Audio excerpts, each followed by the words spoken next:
Assalamualaikum warahmatullahi wabarakatuh, Sobat Obsesi. Pada episode yang spesial ini, kita sengaja menghadirkan kembali Bapak Farul Razi, SPD MC PhD, yang merupakan ahli dalam bidang gempa dan kebencanaan berdasarkan hasil-hasil penelitian Bapak Farul Razi. Dan sekarang kita akan membahas tentang masalah kegempaan yang ada di Sumatera Barat baru-baru ini.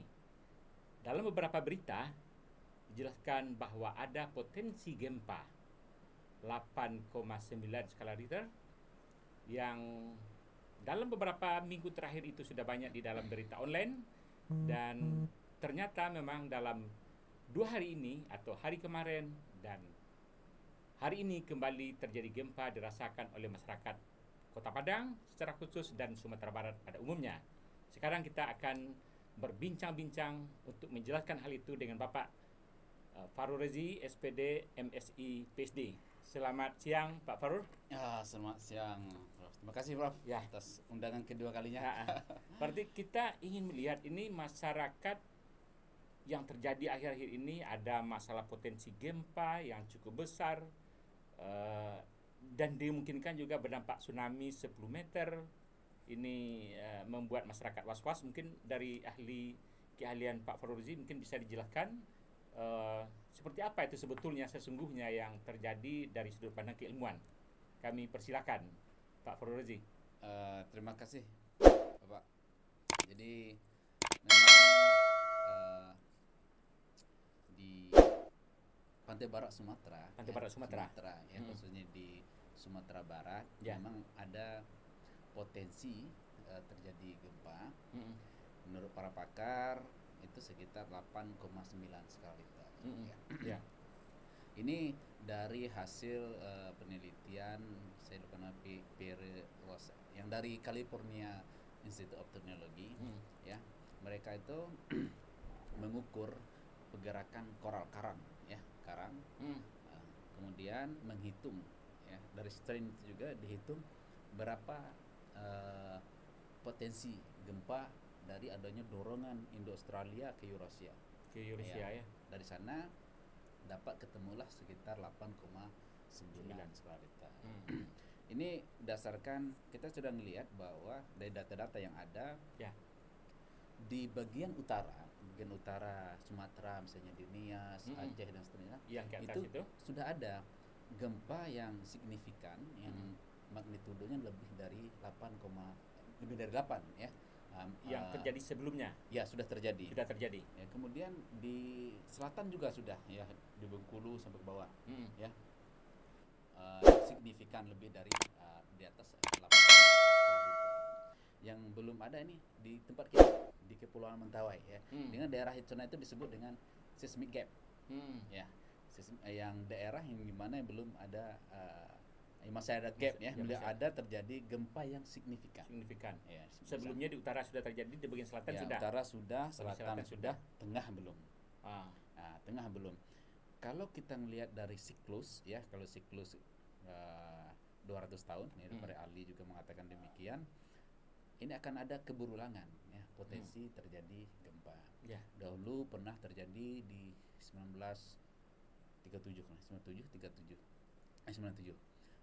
itu sekitar 8,6 sampai 8,9. Kemudian di bawahnya 1833 juga sekitar 8,6 sampai 8,9 skala Richter. Di bawah. Yang dulu itu 1797 itu di Siberut, ya, barat Siberut.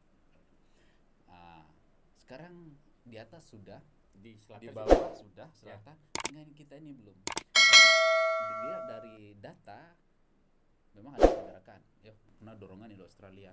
Ada pergerakan. Itu data yang dimiliki Pak Farul Razi maksudnya? Itu data yang dimiliki oleh yang dari ini kerjasama juga. Dia ikut di sana itu orang Indonesia, Pak Dani gitu. Iman. Ya, dan kita juga melakukan itu. Ya, itu maksudnya. Ya, kita observasi di atas, ya. Kita melihat dengan adanya dorongan Indo-Australia ke Eurasia, ini di Kepulauan Mentawai itu lama-kelamaan terus naik, ya. Terjadi uplift di sini. Walaupun ada sebagian tempat yang lain tuh dia subsiden turun gitu.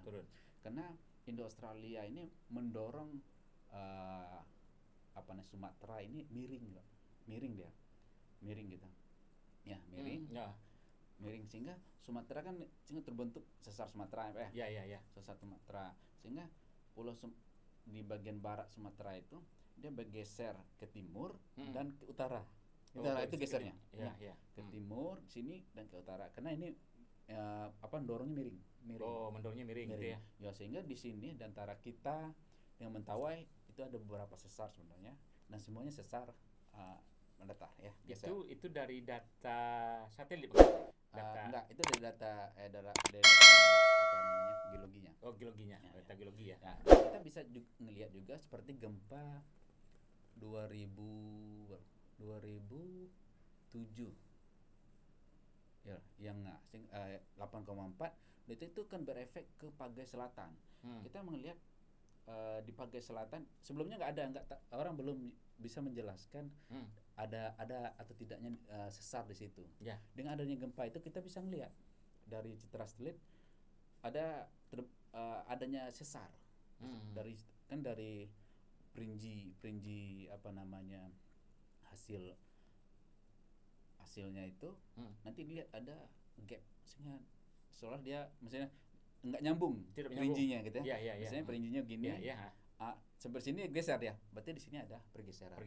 Memang diukur itu sekitar 6 meter. Berarti saya lupa gempa 2007 kalau misalnya yang 8,4 ya, Salita Bengkulu itu membuat Pagai Selatan tuh bergeser sejauh 6 meter. Dan sekarang terus ini kan terus mendorong. Dan di Pagai Utara, Pagai Selatan, bagian selatan itu dia terangkat. Di bagian utara Pagai Selatan itu turun ya. Ini terjadi kemarin beberapa minggu yang lalu, gempa yang bertubi-tubi di sini di Pagai Selatan bagian selatan. Tapi gempanya tidak terlalu kuat. Kuat. Ada yang kemarin 6,9 berapa ya? Oh, gitu. Ya. Sebelumnya selama 2019 itu di sini nih di Pagai Selatan bagian utara atau Pagai Utara bagian selatan. Di sini konsentrasinya. Ini kalau salah sampai sekitar 15 kali gempa yang magnitudenya besar dari 5. Di atas 5. Ya, di sini. Ya. Kalau dari data yang kita olah ya, ini Pagai Selatan terangkat, bagian utara turun. Pagai Utara bagian selatan yang bagian bawahnya ya begini. Kalau kita nih south west ya, selatan barat bagian barat ya. Begini deh. Ini terangkat di sini turun. Ya, terangkat turun. Ya. Kemudian kita coba juga ngelihat ada peneliti lain yang kerjasama dengan Amerika juga, bathymetry. Dia observasi dasar laut, memetakan dasar laut. Dan hasilnya persis. Dia juga mengatakan bahwa di sini terangkat, dia di sini turun. Dan juga di Pagai Selatan, sini terangkat. Memang iya. Terangkat, ya. Ada begitu juga sampai ke Sipora, Sipora. Iya, terangkat yang bagian baratnya. Terangkat semua. Berarti artinya seperti ada dorongan dari Indo-Australia. Iya, terangkat. Jadi kan kalau kita lihat tektonik kan gini, ini Indo-Australia, ini Eurasia. Berarti dia kan mendorong Indo-Australia itu di bawah. Tentu didorong tuh naik gitu kan. Kan gitu. Itu satu saat kan sampai di batas kritisnya kan. Yang itu di baliknya Mentawai. Iya, Kepulauan Mentawai ya. Mentawai. Itu yang pagi kemarin kan terjadinya di balik Mentawai. Betul. Itu yang wilayah itu berarti. Iya, benar, wilayah ini. Ya, wilayah ini. Tentu kalau dia dorong tentu ada batas elastisitasnya. Ya kan? Ya. Sampai titik kritisnya tentu dia kepatah. Yang berpotensi 8,9 itu yang di balik. Yang di balik itu. Di balik. Di balik Kepulauan Mentawai. Seberut. Iya. Di baliknya itu. bagian kesemudranya itu ya, yang dari dorongan apa tadi? Indo-Australia. Indo-Australia. Oke. Kemudian kalau kita yang hari ini yang siang tadi itu tidak yang di situ ya. Tidak. Kalau kita lihat yang di Bali antara Sumatera dengan Mentawai ya, dengan Mentawai. Itu seperti apa pula itu? Itu sesar geser dia. Oh, geser ya. Dia ada namanya, misalnya kan ini kan mendorong terus. Ini ada sesar balik ke atas dari gini. Berarti Indo-Australianya terjadi Eurasianya ada lagi sesar di sini. Berarti di balik Mentawai, di tengah-tengah Pulau Mentawai, di sampingnya di Palung itu. Palung, memang di tempat kita ini ada juga nih. Sehingga kan ada Palung nih. Di sini ada sesar nih. Berarti yang itu bisa juga kena efek yang dari Indo-Australia yang tadi itu. Iya, ini kena efek ini. Kena efek itu ya. Iya, kena efek ini karena dia mendorong terus. Miring miring terus. Sehingga ini sudah ada geser ini. Itu akibat dorongan itu. Iya, betul. Tapi akibat potensinya gimana? Kalau kemungkinannya gimana? Kalau di situ kemungkinan tsunami enggak, karena ada sesar geser. Tapi hati-hati juga karena itu bisa kalau terjadi gempa longsor bawah laut, itu bisa jadi tsunami juga. Ya, terutama itu di Siberut. Di Siberut itu cekungan tuh sangat dalam tuh. Di bagian Siberut itu terjal sekali tuh. Ya. Jadi kalau kita lihat dari data batimetrinya, itu terjal. Ya, di sini ada sesar. Kalau di sini terjadi misalnya sesar geser, nggak akan terjadi tsunami, cuma geser. Tapi kalau ada longsornya tadi, longsor dia bebas ke sini ke Sumatera. Ya, kalau Siberut itu sejajar dengan Padang, Pak. Iya. Siberut sejajar dengan Padang. Iya, sejajar dengan Padang. Jadi kalau dia terjadi di balik Mentawai, ya berarti kan terjadi gempa, terjadi potensi tsunami di sini, kan ada Mentawai menghalang. Ada. Ya berarti gelombang tsunami cuman bisa lewat di celah-celah antara Siberut dengan Sipora, ya kan? Ataupun Sipora dengan Pagai. Ya, tapi itu kan mungkin agak bisa juga berdampak ke Kota Padang, berdampak ke pesisir selatan. Bisa. Ya berarti tidak bypass. Tidak bypass. Tapi kalau longsor yang di bawah laut yang di antara Mentawai dengan di cekungan ini, itu bypass kan nggak ada yang menghalang, Pak. Ya. Kalau tadi terjadi longsor tadi ya. Terjadi longsor itu pasti sama seperti Palu. Palu sesarnya geser. Iya. Geser. Tapi jadi juga tsunami karena sensor bawah laut. Iya. Oke. Ya. Baik. Kemudian bagaimana ajakan kepada masyarakat seperti apa kalau menurut Pak Farurozi? Ini apakah memang akan itu sudah datanya seperti itu, dimungkinkan akan ada terus-menerus seperti itu, mungkin kan? Iya, kalau kita lihat data dan juga dari pakar semua mengatakan kita ini dari keberulangan gempa, kita masuk siklus 200 tahun gempa, yang di atas sudah, bawah sudah, pasti di kita ini akan ada. Ada potensi itu ada. Ada potensi itu ada. Jadi adanya apakah langsung 8,9 atau nyicil? Bisa juga ya. Bisa juga nyicil kan? Ya, nyicil ya. Nyicil misalnya 6,9 mungkin tempatnya berpecah-pecah jadi bisa mengurangi juga. Betul. Akumulasi energi juga bisa berkurang lepas, kita berdoa supaya kalau bisa nyicil. Gitu. Jadi kalau bisa nyicil. Jadi kalau ada gempa-gempa seperti 6,3, seperti ada 5,3 itu mungkin dimungkinkan bisa juga untuk menyicil kalau itu terjadi. Betul. Jadi kemarin saya kita seminggu atau 2 minggu yang lalu lah. Saya pikir saya enak juga, kenapa nih udah lama juga nggak gempa. Saya malah lebih cemas kalau nggak ada gempa. Kalau nggak ada gempa? Iya. Kenapa nggak gempa gitu? Kalau ada gempa ya 5,3, 5,5, 6 bawah lah ya. Ya 6 bawah atau 6 lebih dikit lah, nggak apa-apa lah. Ya, itu istilahnya akumulasi energinya bisa berkurang terus gitu ya. Berkurang, ya. Daripada dia sekali terjadi. Sekali saja, ya. Sehingga kemarin saya pikir kenapa nih kok udah lama nih nggak ada gempa, Pak. Takut-takut sekali aja deh. Sekali aja gitu. Gitu. Oke.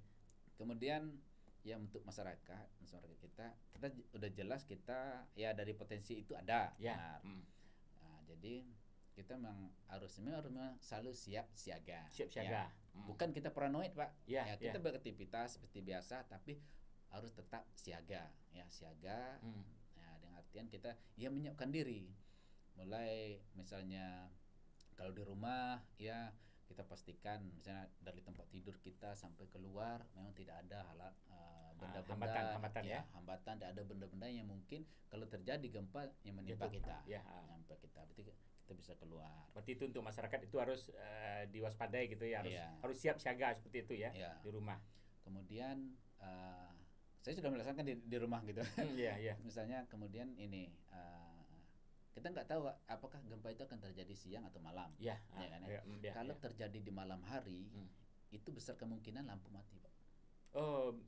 Itu semakin ribet lagi. Iya, ribet. Kita nggak bisa keluar misalnya kan, atau anak-anak mana anak ini kan nggak tahu gelap. Nah, jadi itu artinya apa tuh?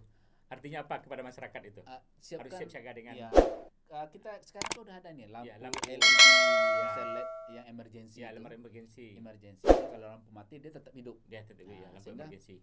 Maksudnya dari kamar kita, ruang tamu sampai pintu keluar itu hendaknya dipakai lampu emergency itu. Karena di lampu mati dia hidup. Hidup. Karena ada yang sehingga kalau terjadi gempa kita masih bisa juga keluar. Ya, kemudian misalnya apa namanya? lemari di rumah kita semua kalau bisa diikat kalau yang orang di kampung dulu kan harus diikatnya ke dinding gitu kan. Atau sekarang mungkin kita bisa pakai apa namanya besi L itu. Besi di dindingnya langsung ke dinding ya. Kita bor sini, kita bor di lemari kita. Sehingga walaupun terjadi goncangan dia enggak roboh. Tidak roboh. Dan tidak sedikit orang yang kena atau yang tertimpa oleh lemari pada saat gempa. Pada saat gempa. Oke, itu untuk masyarakat ya. Ya, masyarakat. Satu lagi untuk masyarakat apa namanya? Diajarilah kalau misalnya anak-anak kita ajari bagaimana cara menyelamatkan diri pada saat terjadi gempa. Kemudian kalau misalnya terjadi gempa, kalau gempa itu cukup besar, dia kemana? Atau tetap di rumah atau dia harus menyelamatkan diri? Kan kita tahu juga kalau dia terjadi potensi tsunami. Diadakan simulasi. Saya melaksanakan di rumah itu dengan anak-anak. Misalnya di dalam kamar, kita simulasi gempa gitu, lari keluar gitu Dan juga sudah kita arahkan juga kalau terjadi kalau saya papa tidak di rumah, terjadi gempa besar, berarti pergi keluar nunggu di sini. Kalau diyakini cukup besar, pergi melarikan diri menjauh dari pantai. Dan ada titik kumpulnya. Ada. Sehingga saya bilang sama anak-anak juga istri, nanti kalau terjadi gempa yang signifikan dan berpotensi tsunami misalnya, pergi menjauh dari pantai dan kumpullah di sini. Kita lewati, kumpullah di sini. Dan kita akan dari mana saja, misalnya saya nggak di rumah atau anak dari sekolah, pokok kumpul aja di sini sampai kita ke sana semuanya. Gitu. Sehingga kalau tidak seperti itu kita akan berterbangan. Bertebaran ya. Kita nggak ada janjian. Kalau sekarang kan udah janjian Pak. Sambil mencari nanti ini mencari gitu kan. Betul. Itu akan jadi repot orang sampai seperti waktu 2009 sampai 2-3 hari baru ketemu anak. Karena kita lari kemana pula kita lari kemana pula gitu ya. Betul. Tapi kalau udah janjian, walaupun kita misalnya dia lari ke sini, nanti dia akan ke sini. Ini karena kita udah janjian. Titik kumpul harus di situ. Betul. Karena kita yakin anak kita akan di situ dan anak yakin kepada kita bahwa kita akan di situ. Ke sana juga. Oke. Baik. Kalau untuk imbauan kepada pemerintah seperti apa? Kalau orang-orang di perkantoran? Kemudian untuk pemerintah misalnya kalau di gedung-gedung yang tinggi, kalau tidak memungkinkan kita turun, dia kalau gempa itu nggak lama, paling-paling 30 detik, 40 detik gitu ya. Kalau tidak memungkinkan kita selamat sampai turun, nggak usah turun. Nggak usah turun. Jadi kalau di Jepang umumnya orang nggak turun sampai 6,5 nggak turun. Karena kita yakin bahwa gedung itu nggak akan roboh dengan kekuatan segitu. Tapi di kita kan tidak, kita nggak bisa. Asesmen gedung-gedung kita nggak belum ada bisa tahan berapa kalau kita bisa ini. Jadi untuk amannya, misalnya kita berada di lantai 3, lantai 4 itu kan nggak mungkin dalam sekian detik sampai turun sampai bawah, nggak mungkin. Lebih baik berada bertahan di atas, menyelamatkan diri. Kalau ada apa namanya, lemari, ya meja yang kuat, kita berlindung sana dari runtuhan dari apa nih, ya kan? Yeah. Dan lagian kalaupun patah, yang patah itu lantai 1, Pak. Oh begitu ya. Ya, lantai 1, kemudian lantai 1 yang patah. Ya, kita lantai 2, lantai 3. Pada umumnya seperti itu ya. Waktu gempa dulu juga gitu ya. Gitu ya. Yang di bawah yang apa? Yang di atas lantai 2 itu masih bisa bertahan. Turun. Dan ini yang turun kan? Turun ke bawah. Ya, ini yang apa? Daripada kita seperti di hotel ini, seperti di hotel apa? Iya, kan Ambacang itu. Ya, kalau orang lari ke bawah, itu yang kena di bawah. Malah yang di bawah itu semua. Oke. Begitu. Oke. Baik Pak Farurozi. Jadi Sobat Obsesi dan masyarakat, berdasarkan penjelasan dari Pak Farurozi tadi itu, kita ambil hikmahnya, potensi itu ada. Dan tadi yang disampaikan oleh Pak Farurozi adalah pertama di rumah tadi harus jelas aturannya. Kemudian tadi kemungkinan kalau malam hari itu lampu mungkin mati, makanya lampu emergensi harus disiapkan. Dan juga kalau ini apa namanya, ya bekal surat-surat bekal, menyurat, bekal surat menyurat ya. Kalau dulu memang harus ada tas yang sudah tersedia, tinggal dibawa gitu ya. Kemudian tadi tidak kalah pentingnya adalah masyarakat dengan keluarga tadi sudah ada dibuat perjanjian titik kumpul kita di mana. Jadi kita tidak akan kehilangan satu dengan yang lainnya. Kemudian tadi di gedung-gedung tinggi, karena dimungkinkan dengan waktu mungkinnya gempa tadi itu tidak memungkinkan turun, maka kita harus tetap waspada di lantai 3, lantai 4 kalau itu memang tidak memungkinkan kita turun. Baik para Sobat Obsesi dan masyarakat, demikian bincang-bincang kita. Mudah-mudahan ini memberikan penjelasan dan pendidikan kepada kita tentang potensi gempa yang sudah diperbincangkan oleh masyarakat yang berpotensi 8,9 skala Richter tersebut. Tapi seperti dijelaskan Pak Farurozi tadi, dengan adanya 6,3, ada 5,3, mudah-mudahan itu dimungkinkan bisa mengurangi akumulasi energinya itu. Oke. Baik. Demikian, terima kasih Pak Farurozi sudah hadir di studio Obsesi kembali. Terima kasih, mohon maaf, kita berjumpa kembali pada edisi spesial berikutnya. Assalamualaikum warahmatullahi wabarakatuh.